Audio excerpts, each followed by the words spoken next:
Hello everyone and welcome back to the Dungeon Learner's Guide. This week we've got another Commander's Guild deck tech. This is deck number 173 and it's titled Time to Moth Some Mans.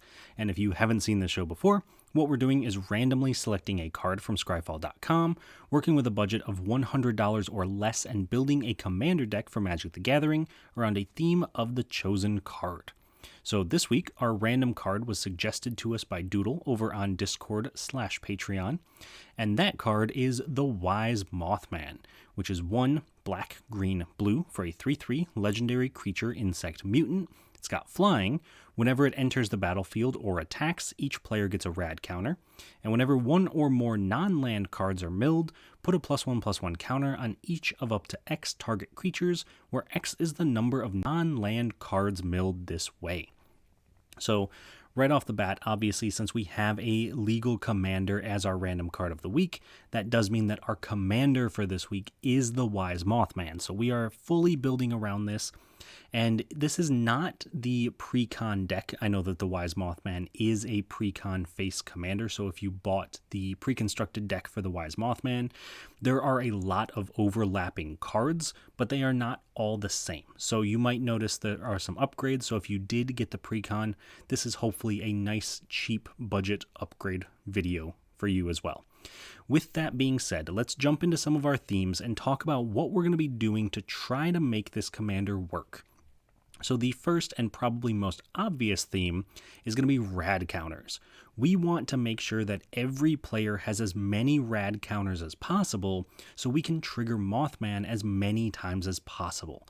And a great example of this and a way to benefit from rad counters is Strong the Brutish Thespian, which is 4 green for a 7/7 legendary creature mutant berserker. It's got Ward 2 and Enrage, so whenever it's dealt damage, you get 3 rad counters and put 3 +1/+1 counters on Strong. And, probably most importantly, you gain life rather than lose life from radiation.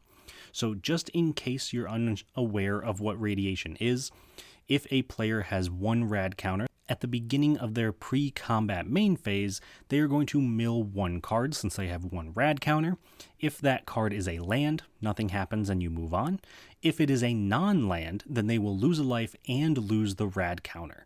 So Strong is going to make it so that we are actually gaining life instead of losing it from radiation, which is already going to be putting us ahead of the rest of the table. And this is going to be a great way to stack up our rad counter so we can constantly trigger Mothman. Our next theme of the deck is going to be Proliferate. We want to take all of the rad counters that the table has and just constantly increase them so that by the time we get to the late game, everyone just has a ton of rad counters. We're triggering Mothman every single turn. We're putting +1/+1 counters pretty much on our entire board. And one of the easiest ways we can do that is with Evolution Sage. Because Evolution Sage is 2 and a green for a 3/2 elf druid. Whenever a land enters the battlefield under your control, proliferate. And again, if you don't know what proliferate is, that just means we're taking all of the counters on any number of permanents and or players being the key one here for rad counters, and then giving each of those permanents and or players another counter of that kind. Additionally, since we are putting +1/+1 counters on things with Mothman, this is also going to kind of be pulling double duty because it's going to be proliferating the +1/+1 counters while also proliferating the rad counters. Finally, though, moving into our last theme of the week, this one is going to be MDFCs. And this is a bit of a weird one, so let me explain why this is one of our major themes. You might notice, looking at the deck list, we are playing a lot fewer lands than I would normally play. Normally, I want to play 38 lands. You'll notice that we have a lot less than that, and that is because we are counting the MDFCs, the modal double-faced cards, as lands. And an example of that is Vastwood Fortification, which is 1 green mana for an instant, put a +1/+1 counter on target creature. But on the back of it, you'll notice that it's actually a land in Vastwood Thicket, which enters the battlefield tapped and adds a green mana. So you might be wondering to yourself, why would we want to limit the number of lands we have and play MDFCs instead? And the short answer to that is that Mothman only triggers when non-land cards go to the graveyard. So if we are loading our deck up with lands that are technically not lands, we can actually trigger Mothman while still having a normal amount of lands in the deck. And yes, that does mean that we are playing more tap lands than normal, but I think in this case that is perfectly fine because there are a lot of MDFCs we really don't care much about playing. We just want the land side of them. But again, it gives us more hits with Mothman. It makes sure that we can grow our team a lot faster, and we're able to get rid of our own rad counters much faster as well. So with our themes out of the way, we are going to move on and talk a little bit about some key cards. These are the cards that synergize incredibly well with what we're doing, and in some cases are even win conditions for the deck. So the very first key card that I want to highlight is going to be Ruin Crab. And Ruin Crab is by far one of the most efficient ways for us to mill our opponents and therefore trigger Mothman in the entire deck, because it is 1 blue mana for a 0/3 crab, and it has landfall. Whenever a land enters the battlefield under your control, each opponent mills 3 cards. Now, it is worth noting that the actual mill trigger on Ruin Crab does hit every opponent at the same time, so they're not going to trigger individually. All of Mothman's triggers are going to happen at the exact same time, but we still get to pretty much guarantee that we are putting a +1/+1 counter on something every single time we play a land, because if we have 3 opponents and each of them is milling 3 cards, the odds of us not hitting at least 1 non-land in the top 9 cards of our opponent's decks is pretty unlikely. But that's not the only form of mill we have in the deck. I just think it's one of the most efficient. Moving on to our next key card, we have Glowing One. This is a card that I didn't think too much of when I put it in the deck. I figured, oh, it gives rad counters, it'll be pretty good. And then in practice, this card impressed me a lot. So it is 2 and a green for a 2/2 zombie mutant. It has Death Touch. Whenever Glowing One deals combat damage to a player, they get 4 rad counters. And whenever a player mills a non-land card, you gain 1 life. So there's a couple of reasons that I find this card to be very good in this deck.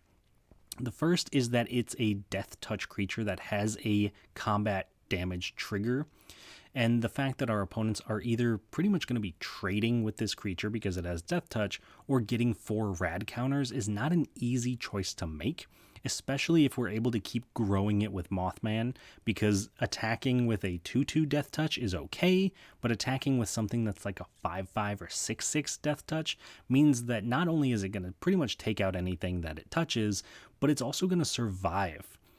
The other really big benefit to this is that whenever a player mills a non-land card, you gain 1 life. This is not when we mill a non-land card, this is any player. So when our opponents start milling for their rad counters, we are going to be gaining life off of their radiation, and whenever we mill for our rad counters, we are going to be losing the life but also gaining the life, essentially staying neutral. So Glowing One is a great way to really benefit from all of the rad counters that we're going to be giving around the table, and it's another way to give our opponents a massive amount of rad counters. 4 at once is incredibly powerful, especially when we have multiple creatures in play. Now, moving on to our final key card, we have Vraska Betrayal's Sting. So one of the few planeswalkers in the deck. This is 4 black and a Phyrexian black, so you can pay it with either 2 life or a black mana. It has 6 loyalty, and it is, of course, completed, so if you pay the mana cost with the 2 life instead of the black mana, it enters with 2 fewer loyalty counters. We're not particularly concerned either way, mainly because we really only want to be activating her 0 ability, which is you draw a card, lose 1 life, and proliferate. Being able to have an active source of proliferation that we can use every single turn is incredibly powerful in this deck. That means we're doubling up on all of our +1/+1 counters, we're doubling up on all of our rad counters, we're of course increasing the loyalty counters on Vraska at the same time. But she has even more abilities, because let's be perfectly honest, we would play her just for that 0 ability, but she also has a -2. Target creature becomes a treasure artifact with tap, sacrifice this artifact, add 1 mana of any color, and loses all other card types and abilities. So of course, removal. And then -9, if target player has fewer than 9 poison counters, they get a number of poison counters equal to the difference. Now, once again, I will not lie, there are some ways to give poison in the deck other than Vraska, so there is a chance that we could win the game with poison, although that is going to be very few and far between. Most of the poison generators, like Vraska herself, are in here because they proliferate, not because they make the poison counters. That's just kind of a nice benefit. But those are all of our key cards for this week. So the next thing we're going to do is take a look at some cool interactions. These are cards that synergize really well together, and in some cases are just a pair of cards that I wanted to highlight. So the first of our cool interactions is going to be between Nightkin Ambusher and Screeching Scorchbeast. So Nightkin Ambusher, another card that's really impressed me out of this deck. It is 2 blue-black for a 4/4 mutant warrior. It's got Ward 2. When it enters the battlefield, target player gets 4 rad counters, and it can't be blocked as long as defending player has a rad counter. Now, that's not initially that impressive, but you've also got to keep in mind that Mothman gives the rad counters as soon as it attacks, meaning that if we attack with the Nightkin and we attack with Mothman, every player gets a rad counter. The Nightkin is now unblockable no matter who it's attacking. So that is already very good. Now, we do also want to kind of do the exact same thing with other cards in the deck because we may not always have Mothman. That is where Screeching Scorchbeast comes in, which is 4 black for a bat mutant, 5/5, flying, menace. When it attacks, each player gets 2 rad counters, so the exact same synergy as with Mothman. And whenever one or more non-land cards are milled, you may create that many 2/2 black zombie mutant creature tokens. Do this only once each turn. So not only is the Screeching Scorchbeast attacking with flying and menace, making it incredibly difficult to block, it's also making the Nightkin Ambusher unblockable because each player is getting 2 rad counters, and then the Nightkin is giving something 4 rad counters, which means an opponent has a ton of rad counters that they're going to be milling for, so we can make a ton of zombies with the Screeching Scorchbeast. So you can kind of see how these two just build off of each other and keep getting bigger and making our board bigger and giving each other a bunch more rad counters, and this can get out of hand very, very quickly. So I really can't highlight these two cards enough. I think they're incredibly powerful just on their own, but I think together they really synergize well. Moving on to our next cool interaction. This one is going to be between Wondrous Crucible and Tato Farmer. So this one takes a little bit of explaining, but Wondrous Crucible is 7 mana for an artifact. Permanents you control have Ward 2.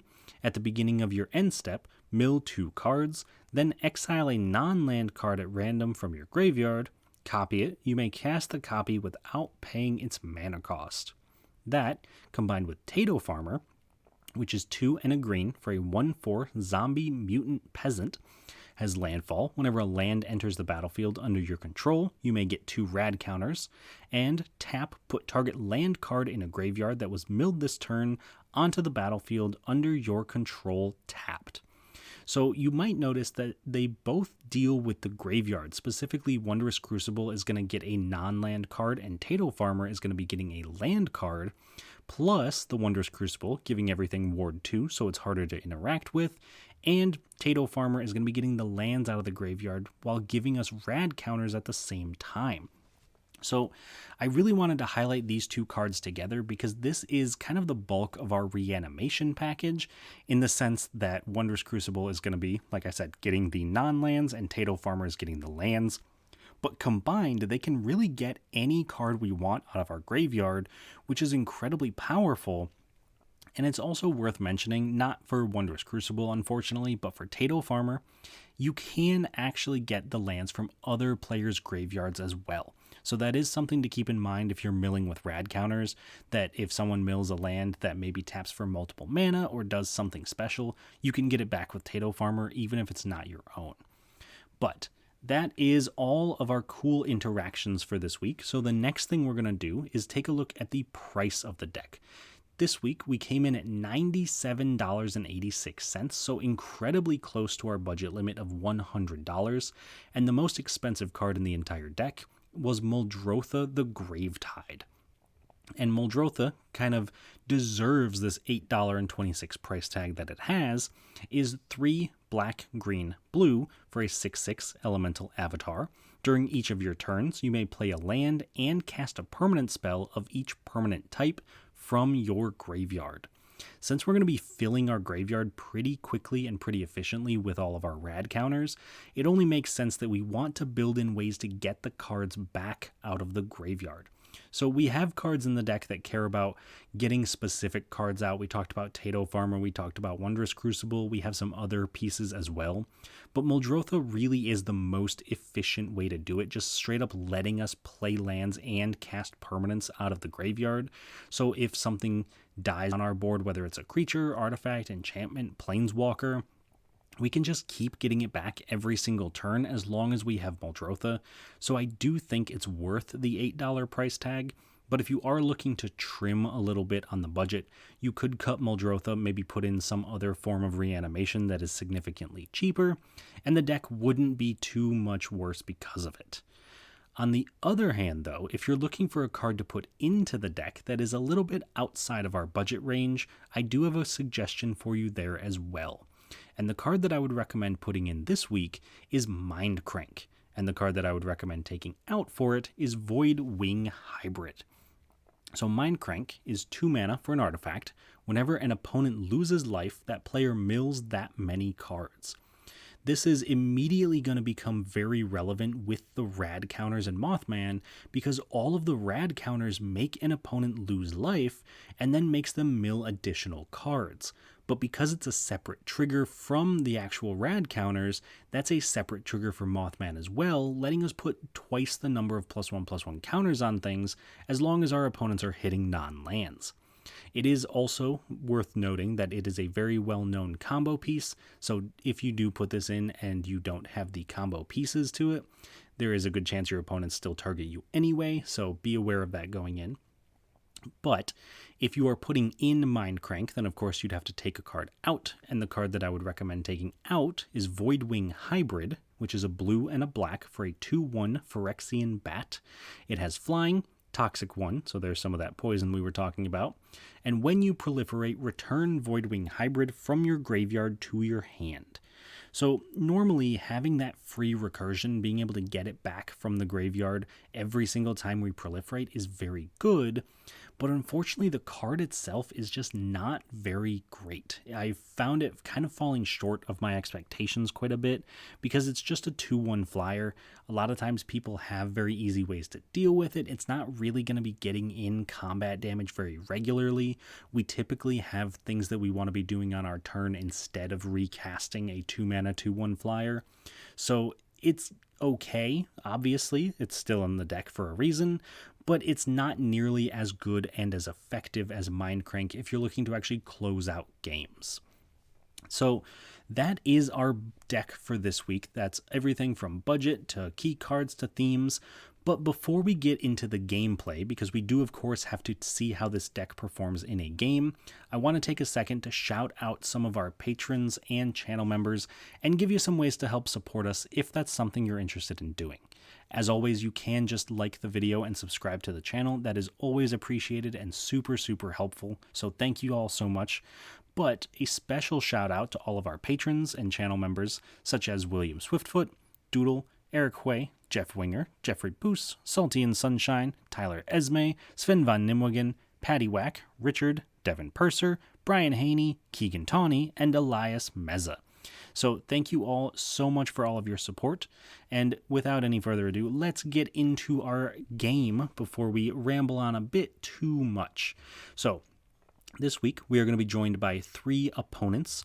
We have Emrakul the Promised End, which is being played by Richard. We have Blue Loyal Raptor and Owen Grady Raptor Trainer being played by Mike, and Thalice Reverent Medium, which is being played by Jason. So starting off with Emrakul, this is a deck that I'm very much looking forward to seeing. A lot of times when you see Eldrazi decks in Commander, Emrakul is not at the head of the deck, so I'm very interested to see how that goes. I've only ever played against an Emrakul deck once in the past, and it was for a jank creature type matchup, and someone picked Eldrazi for that, so we kind of got run over by the Eldrazi, but it was still kind of cool to see all of the little Eldrazi leading into the medium, into the big, into eventually Emrakul, and I imagine that Richard's deck is probably very similar, so I'm very excited to see what it can do. Next up, we have Mike playing Owen and Blue. So Owen is going to be the non-dinosaur commander here, but it is a dinosaur deck, being able to put a bunch of counters on specific dinosaurs, and then Blue is going to be giving all of the dinosaurs that come into play those same counters, and that is going to be a very unique take on the dinosaur style deck. I'm very interested to see how this goes as well. I don't think, to the best of my knowledge, I've ever played against a teamer dinosaur deck. Usually they wind up being like Naya, so I'm very interested to see what the blue can add to the deck itself and what they might lose from losing the white. But otherwise, I think it's probably just going to be a dinosaur deck, probably a lot of stomping and big creatures and just swinging and doing some damage, which is a playstyle that I am 100% in support of, so I'm very excited to see it. And then last but not least, we have Jason and his Thalys deck. So this is a new deck for Jason.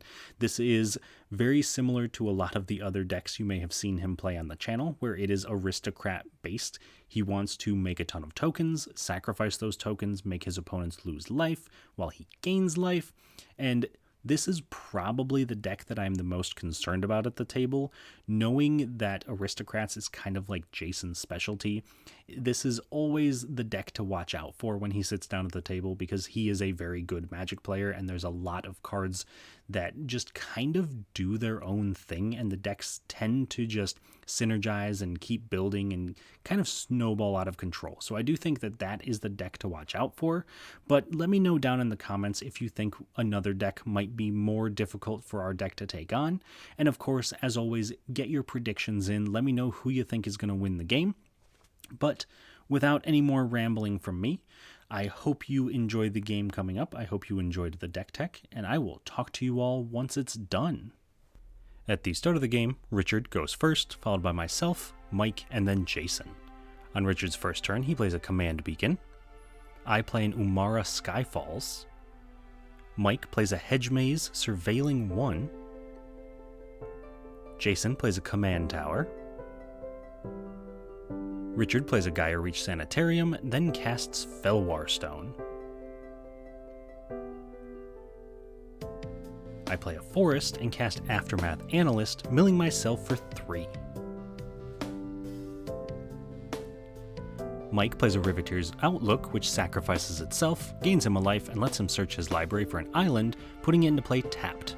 Notably, the Outlook could only get a swamp, forest, or mountain, so he would have been unable to get an island, but we don't catch that at the time. Jason plays a swamp. Richard plays a Ghost Quarter, then cast Magnifying Glass.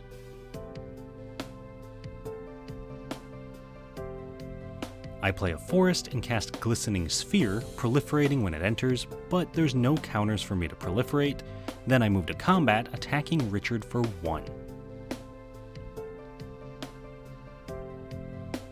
Mike plays a command tower, and at the end of turn, Jason casts Raise the Alarm, making 2 1/1 soldier tokens.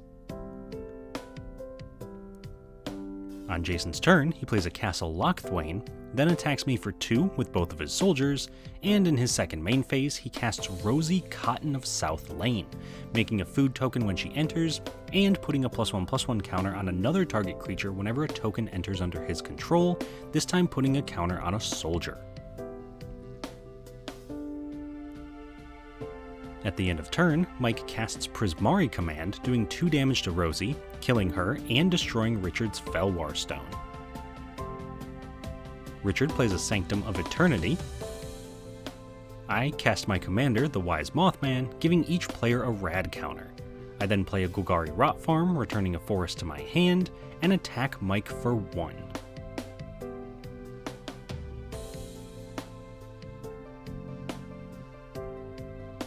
On Mike's turn, he mills a land for his rad counter, so nothing happens.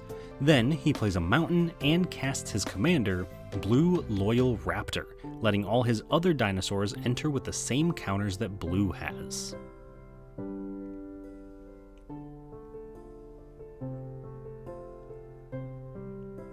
On Jason's turn, he mills a non-land, losing his rad counter and a life, while I put a +1/+1 counter on Mothman. He then plays a Plains and attacks Richard for 3 with both of his soldiers. In his second main phase, Jason casts Anointed Procession, doubling the number of tokens that he would make whenever he makes tokens. On Richard's turn, he mills a non-land card, losing a life and a rad counter, while I put another +1/+1 counter on Mothman. He then plays a Wastes and casts Erratic Portal, letting him pay a mana and tap it to return a creature to its owner's hand unless they pay 1. On my turn, I mill a non-land for my rad counter, losing my counter, a life, and putting a +1/+1 counter on Mothman. I then play a forest and attack Jason for 6 with Mothman, giving each player a rad counter. In my second main phase, I cast Nightkin Ambusher, giving Richard 4 rad counters when it enters, and it's also unblockable whenever it attacks a player that has a rad counter.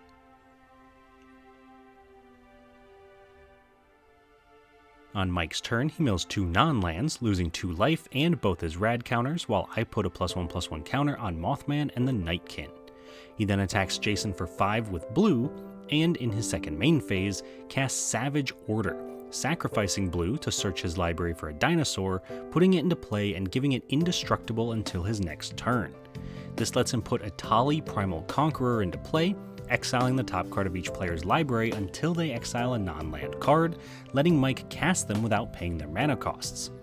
In this case, he gets his own Dryad of the Elysian Grove, letting him play an additional land each turn, Jason's Increasing Devotion, making 5 human tokens, Richard's Guardian Idol, and my Dryad's Revival, returning Defense of the Heart from his graveyard to his hand. He then plays a Temple of Abandon, scrying 1, and passes. On Jason's turn, he mills a non-land, losing a life in his rad counter, while I put a +1/+1 counter on Mothman. He then casts Orzhov Locket, and also casts Twilight Drover, putting a +1/+1 counter on it whenever a creature token leaves the battlefield. Then at the end of turn, Richard sacrifices a clue to draw a card. On Richard's turn, he mills 3 lands and 2 non-lands, losing 2 life and 2 rad counters, while I put a +1/+1 counter on Mothman and the Nightkin. He then plays a Wastes and passes. On my turn, I mill a non-land, losing a life and a rad counter while also putting a +1/+1 counter on Mothman. Then I play an island and attack Mike for 10 with Mothman, giving each player a rad counter, and I attack Richard for 6 with the Nightkin. Before I move to my second main phase, Richard casts Desecrate Reality, exiling a permanent with an even mana value for each opponent, specifically exiling my Golgari Rot Farm, Mike's Command Tower, and Jason's Anointed Procession, then also returning a permanent with an odd mana value from his graveyard to the battlefield, choosing Skyclave Relic.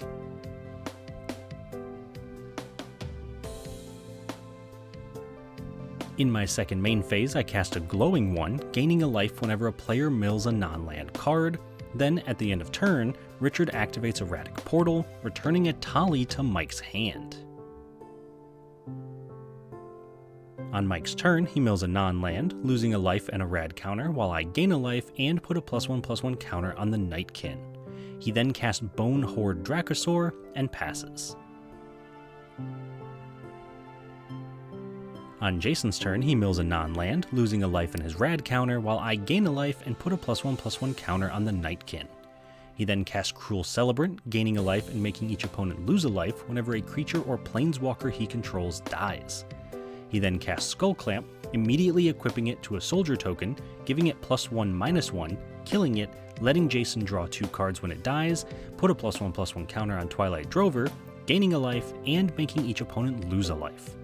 Then he equips the Skull Clamp to his other soldier token, but not killing this one since it has a +1/+1 counter.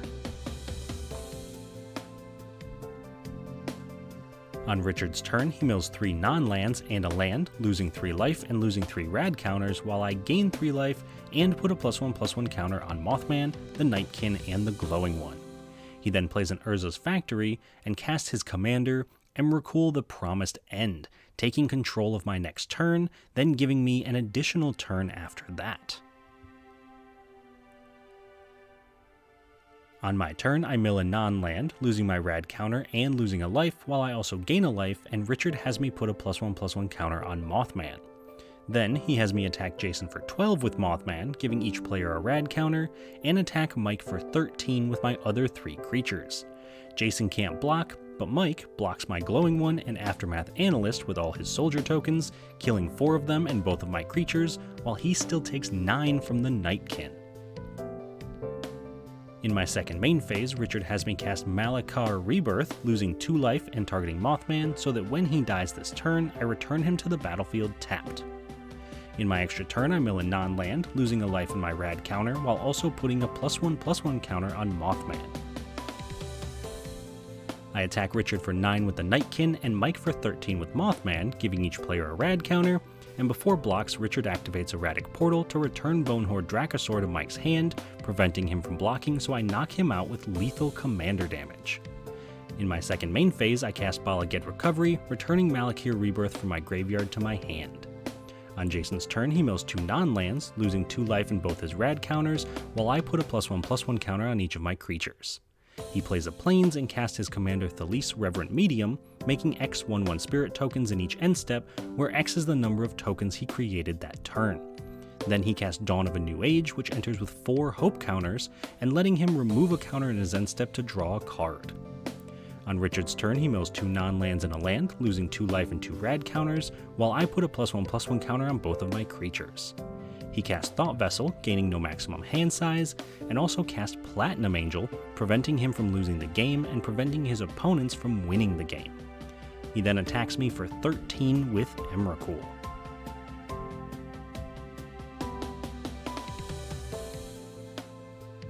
On my turn, I mill a non-land, losing a life and a rad counter, while also putting a +1/+1 counter on the Nightkin. I also play a Swamp, then attack Richard for 11 with the Nightkin, putting him to only 1 life.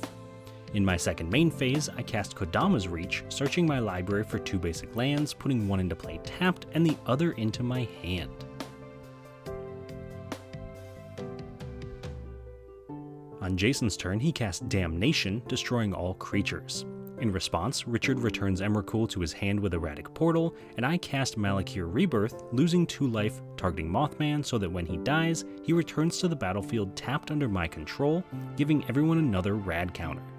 Then the board wipe resolves, letting Jason draw 2 cards and gain 4 life, while each of his opponents lose 4 life, knocking Richard out of the game.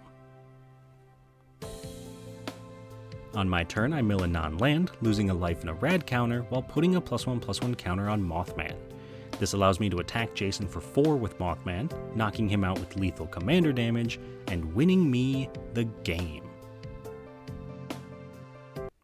Alright, so that was a sweet game. Definitely a lot going on in that game.